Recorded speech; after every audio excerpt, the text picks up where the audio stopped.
Hey there, good Wednesday morning, everybody. It is July the 12th, and I'm Chris Allen here on the SAM channel, Facebook, YouTube, Instagram, and Twitter, all sponsored by Ace Hardware Marketplace. Yesterday, we hit a high of 87 here in Bowling Green. 90 is our average, so we were just 3 degrees shy of average, but it felt a little warmer and a little stickier by yesterday afternoon. That's because we've got moisture, muggy air starting to move back into the area. And eventually, that muggy air is going to bring us some showers and thunderstorms over the next several days. Looking at here, pretty unsettled pattern once we get past today into tonight. In fact, today we're kind of sitting in an area that is still waiting on the best trigger for showers and thunderstorms to pop, and it will. It's just right now things are pretty quiet across the area. As you can see, high pressure has moved a little bit further east. We have clear skies this morning. There may be a couple of areas of patchy fog to start out, kind of like it was yesterday in a few spots, but nothing happening here. But back off to the west and northwest of us, we've got a lot of active weather, a lot of strong and severe thunderstorms, a lot of stuff going on that is going to begin pushing our way as we get on into tonight and especially tomorrow. So, actually, was thinking that today we would begin to get the shower activity moving into the area, but it's going to hold off a little bit longer, I think, and we're eventually going to get that activity as we get into late tonight. And around this time, early tomorrow morning, we can have some active thunderstorms right here in southern Kentucky. Let's take a look at the Kentucky Mesonet Network as of 5 a.m., right on the money. 5 a.m. is when I'm recording this podcast. You can see some low 60s. There's a couple of upper 50s over toward Marion County, over towards central eastern Kentucky. I don't see any upper 50s around. Well, yeah, I do. LaRue County? No, Taylor County. There we go. 59 there. 60s around Bowling Green, 60s elsewhere across the area. So not a bad start, but you can tell even from yesterday afternoon, there's a bit more mugginess in the air, and you're going to start to really feel that mugginess over the next several days as we get showers and thunderstorms and an unsettled pattern that is going to be with us for the next several days. 10-day blender. Well, look at that. We've got upper 80s, lots of 90s beginning to show up, and this is trending warmer than even what I was showing you yesterday on the 10-day blender. If you were watching the podcast yesterday morning, it had more upper 80s to around 90, maybe a low 90. This one not only has upper 80s, but it's got a lot of low 90s. And look at the middle and end of next week. We're talking about mid 90s. But that should be no surprise because we're by that point on the end of this 10-day blender, you're getting more into mid to late July and close to August already. And so, yeah, those mid 90s, that's going to be fairly typical. That's nothing abnormal. And I know there's been a lot of chatter, a lot of discussion lately about just how warm it is. And oh, the waters off of Nantucket or wherever are the warmest on record ever. The earth is just getting hotter and hotter and hotter. It's a pattern, okay? Don't get caught up in all that hype. It's just a pattern, okay? And it will change. And I promise you, it will come back at some point to where all this chatter about just how hot the earth is and, oh, I can't remember it this being this hot. Well, the next question I ask is the question you're not supposed to ask. Well, how old are you? How much do you remember?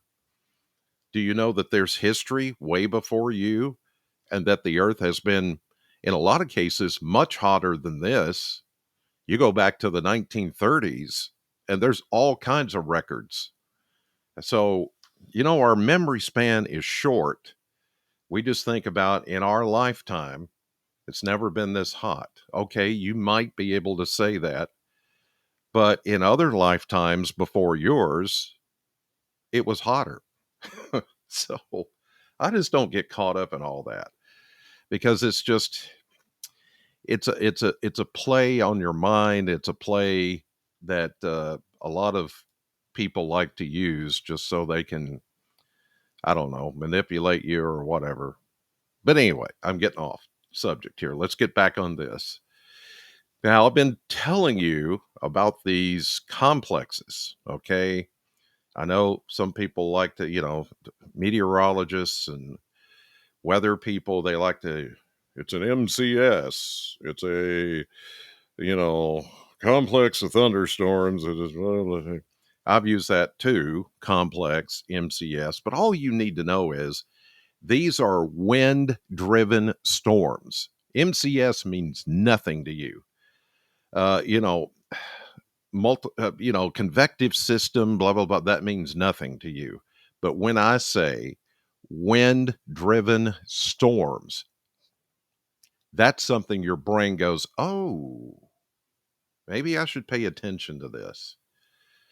So yes, I do simplify things on purpose. That way you pay attention, I hope. But these complexes, these wind driven storms, are going to continue to come our direction. Now, will these all hit us? No. Will some of these dissipate before they get here? Yes. So that's what I want you to keep in mind because the way these things are, they're very, I mean, they behave very differently from, a cold front coming through. Here's the one today that's going to impact Iowa, Wisconsin, Illinois. This one's going to come through Chicago later today, Detroit. You see it there with all that just heavy baggage, lots of wind and rain. Now, for us, we're just going to see these little showers. We've got a cold front approaching over the next few days. It's going to be the trigger for our weather, but these storms are going to keep rolling out in the upper flow kind of in this direction. And some, like I showed you yesterday, may split off and go the way this one's going to go today. And then you've got others that may try to go a little further south and west of us. So we are all in the Ohio and the Tennessee River valleys. We're all in that area of, yeah, we could get one of those. And if we get one of those, like you saw a week before, they can contain damaging wind, they can contain lots of rain, incredible lightning, and maybe some hail. Tornado threat, small, but we've had, as you know, a couple of warnings with these kind of systems before. So everything is on the table once we get past tonight. Here we go into late tonight, early tomorrow. That boundary, that complex that I showed you up here in the Great Lakes is actually going to throw out these boundaries, okay? And so it picks up on the available moisture. There's also a cold front being a trigger, and these complexes are going to get going. And some of them may split and go one direction, and this one may go another direction. But either way, I think after midnight tonight, around this time early tomorrow morning, we're going to have some thunderstorm activity here, whether it holds together like a complex or whether it's just scattered showers. That doesn't really, for you, doesn't make any difference. It's still going to be thunderstorm activity. Here it comes, moving in tomorrow morning. And yes, it does weaken because the air is more stable. The air is a little bit drier here. We do have some moist air, but it's not quite as moist as it is back to the west or the north. So when we get these thunderstorms early tomorrow morning, we're going to see some of this activity. And notice, let me back this up. You notice here that there's not much going on down south of it. There's a few storms in Mississippi, But watch as the daytime heating kicks in. Boom, look at all that right there. Look at how much it just repopulates more thunderstorms, scattered thunderstorm activity. Tennessee, Mississippi, Alabama, western, south central Kentucky. Yes. So it's almost like a popcorn maker. You know, one of those you walk in, the beautiful looking, the cool old fashioned popcorn poppers with the griddle in the middle, and you pour the oil in it and it stays hot all the time, because when you pour the kernels back into it, then they start popping again. You smell that fresh popcorn. And then it's like when you run out, you make another batch. That's the way. That's the way these storms are going to behave. The weather is going to behave just like that. We're sitting on a big griddle or big pot of boiling oil, hot enough to pop the corn. And so you get these thunderstorms that pop up, and some of these can be heavy rainers. Here we go into Friday morning, and you see another complex here to the north, and you got one down here to the south, little scattered showers here. And each time we get some of these, it lays out a new boundary. Okay, invisible boundaries that we can not see in the atmosphere. And it's like once the sun comes back up the next day, is that boundary going to be triggered by heat and humidity and moisture? Yes. But where is the big question mark? And so that's why I say any place, anytime. And once these storms come in, look out. Some of them can be very potent and just throw down a lot of rain and a lot of wind, potentially damaging wind, sometimes hail. And you get the idea, because we've seen it a lot lately. All right, let me show you finally the 7-day map. I just wanted to explain that because sometimes we get caught up in fancy words and technical jargon and all that, and we forget is are we explaining this in a way that you can get it? I want it to explain it in a way you can get it and understand it, because we're talking about your safety. And um, I don't want you to be caught off guard with this stuff, because sometimes it can rain, just be a general thunderstorm, and general thunderstorm, and the rest of the time, the other times, it can be like, what in the heck was that? So just be ready. Okay, here we are today, high pressure in control, everything looking good. It, you bought, I mean, we bought another day, really, of tranquil weather for the most part for the daylight hours. But it's once we get into late tonight, early tomorrow morning, we'll begin to see rounds of showers and thunderstorms as we get into Thursday.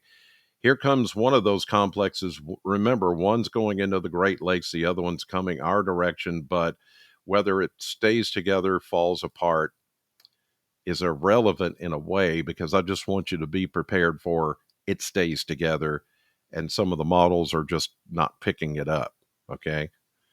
So we could have some, strong thunderstorms tomorrow, very heavy rain, gusty, possibly damaging wind at times, some hail, lots of that incredible lightning. Here we go into Friday. This is actually Thursday night into Friday. The front becomes more of a player. And then we've got these fronts waiting in line out of Canada that are going to drop down and aggravate this a little bit more through the weekend. So here's Friday. This thing starts to slow down a bit. A wave of low pressure is going to ride along that track, along that front, just like the car you sit in on a roller coaster. Here's the roller coaster. There's the track. This thing is going to follow that. And so as it begins to enhance a little more on Saturday into Sunday, look, it sets right over us by Sunday. And then there's another one back behind it, and probably another one. Plus, we've got this front diving out of Canada. So all this is going to be playing into our weather for the beginning of the week. That low is still sitting here, and just rinse and repeat, splash and dash, any place, anytime. You get it, don't you? Good. And here comes the next front to the north. And here we go into Monday, into Tuesday, squeeze play going on over the Mid-South region. And bada bing, bada boom, here we go again. As I mentioned, yesterday's high, 87, 90, the average. So we were just 3 degrees shy of the average. By the way, we're now exactly 3 inches behind on rainfall. So while we've done a lot of catching up, and you may think, boy, can we just turn off the water for a while? No. Here we are, the middle of July, and we still have August to go, one of the warmest months and sometimes the driest months of the summer, into September, and we're 3 inches behind on rainfall. So we need to stay on pace. So we actually do need more rain. We don't need it all at once, but we do need more rain. And so just keep that in mind when you're like, I don't want any more rain, please. We're going to get some more. All right. I'm headed to the radio station, Sam 100.7. For the morning show, 6 to 10, lots of stuff to give away. Listen and win. In the meantime, have a great day. God bless you, and thank you for watching. And I will see you on the radio.